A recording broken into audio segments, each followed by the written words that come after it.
अस्सलामुअलैकुम my family, मैं हूँ नूर और आप देख रहे हैं डीएन फूड सीक्रेट्स। और आज हम ढाबा स्टाइल चना दाल बनाएंगे और इसमें डलने वाला एक सीक्रेट इंग्रेडिएंट भी आपको बताऊंगी। तो चलिए दोस्तों शुरू करते हैं। बिस्मिल्लाहिर्रहमानिर्रहीम। तो सबसे पहले एक बर्तन लेंगे और इसमें भिगोई हुई दाल डाल देंगे। दाल में मौजूद पानी को रिमूव ना करें। हम बर्तन को अच्छी तरह से साफ़ करेंगे ताकि कोई भी चीज़ ज़ाया ना हो।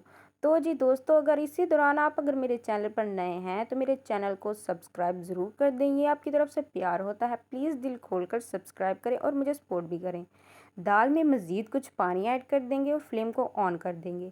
अब इसमें 2 टेबलस्पून हम नमक भी ऐड कर देंगे। तो जी दोस्तों, ये मैंने नमक ऐड कर दिया। लीजिए, हमारी दाल अच्छी तरह से बॉईल हो चुकी है। अब एक पैन लें और इसमें आधी कटोरी ऑयल शामिल कर दें। ऑयल को अच्छी तरह से गर्म होने दें। ऑयल हमारा गर्म हो चुका है। अब हम इसमें 2 अदद प्याज डालेंगे कटे हुए।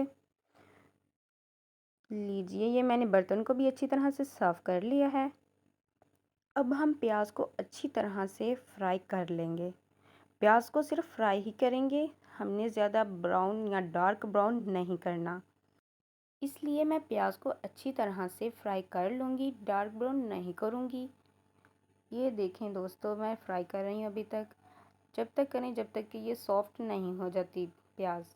तो जी दोस्तों, ये देखें प्याज हो चुकी है। अब हम इसमें एक खूबसूरत सा कटा हुआ लाल टमाटर ऐड कर देंगे और इसको भी अच्छी तरह से हम फ्राई कर लेंगे।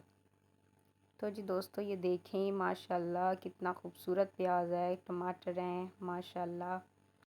ये अल्लाह ही है जिसने हमें इतनी ज़्यादा नेमतों से नवाजा है। तो जी दोस्तों, मैंने इन तमाम चीज़ों को अच्छी तरह से फ्राई कर लिया है। अब मैं इसमें 3 से 4 अदद कटी हुई सब्ज़ मिर्ची ऐड करूँगी और इनको भी अच्छी तरह से फ्राई कर लूँगी। इनको ज़्यादा पकाना नहीं है, बस अच्छी तरह से फ्राई करेंगे ताकि ये तमाम चीज़ें सॉफ्ट हो जाएं। तो ये देखें दोस्तों, अभी तक मैं इनकी भुनाई कर रही हूँ जब तक ये सॉफ्ट नहीं होती। अब कुछ स्पाइसेस की बात आती है। इसमें सबसे पहले मैं 1 टेबलस्पून नमक डालूँगी, 1 टेबलस्पून लाल मिर्च और हाफ़ टेबलस्पून हल्दी पाउडर डालूँगी। इन तमाम स्पाइसेस को डालने के बाद मैं इन तमाम चीज़ों को अच्छी तरह से मिक्स कर लूँगी, अच्छी तरह से फ्राई कर लूँगी, अच्छी तरह से भून लूँगी। तो जी दोस्तों, ये देखिए मैंने भून लिया है इन तमाम चीज़ों को। अब आती है सीक्रेट इंग्रेडिएंट की बारी। तो जी, ये था अनारदाना जो मैंने पहले से ही भिगो के रखा था और ये अब हम इसमें शामिल कर देंगे और भून लेंगे। अनारदाना दाल में डालने का फ़ायदा ये होता है कि जो अनारदाने का जायका होगा वो बहुत ही मज़े का होगा और जब आपके मुंह में आएगा तो माशाल्लाह बहुत ही जायकेदार होगा। तमाम मसालों की बुनाई हो चुकी है। अब इन तमाम मसालों को हम किसी के जग में दरदरा सा कर लें। ये डालने के बाद अब हम इन तमाम मसालों को फिर से अच्छी तरह भूनेंगे। इस हद तक भूनें जब तक कि ये तमाम मसाले ऑयल नहीं छोड़ देते। तो जी ये दोस्तों देखें, अब मैं इसमें बॉईल की हुई दाल डाल दूँगी और इसको भी अच्छी तरह से भून लूँगी। तो जी दोस्तों, आप मेरी वीडियो दुनिया के किस कोने से देख रहे हैं प्लीज़ मुझे कमेंट में ज़रूर बताएं। मैं आप लोगों के कमेंट्स का इंतज़ार करूँगी। तो जी दोस्तों, ये देखें मैंने दाल को बहुत ही अच्छी तरह से भून लिया है। तो माशाल्लाह कितनी प्यारी लग रही। तो जी दोस्तों, दाल को इस वक्त तक भूनिएगा जब तक कि दाल ऑयल ना छोड़ दे। ऑयल छोड़ने का मतलब ये होता है कि आपकी भुनाई बहुत ही अच्छे और ठीक तरीके से हो चुकी है। और जी ये देखें हमारी दाल की अच्छे से भुनाई हो चुकी है और दाल ने अच्छी तरह से ऑयल भी छोड़ दिया है। अब पानी की बारी आती है। तो अब हम इसमें पानी ऐड करेंगे। ये वही पानी था जिसमें हमने दाल को बॉईल किया था। बॉईल किए हुए पानी को डालने का मकसद ये है कि जो दाल की ग्रेवी होगी वो बहुत ही स्मूथ बनेगी। तो जी अब हम चना दाल को और तमाम मसालों को अच्छी तरह से मिक्स कर देंगे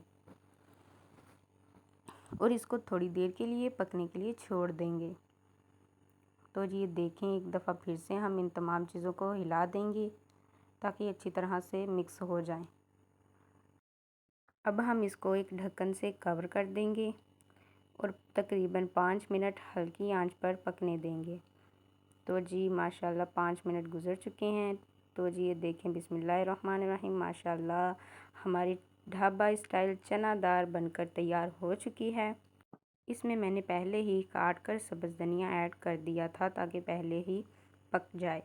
तो जी चलते हैं फ़ाइनल लुक की तरफ। बिस्मिल्लाहिर्रहमानिर्रहीम। तो जी देखिए माशाल्लाह माशाल्लाह मेरे अल्लाह की शान, उसकी रहमतें नेमतें जो उसने दी हमारे हाथों में, हमारे जायकों में।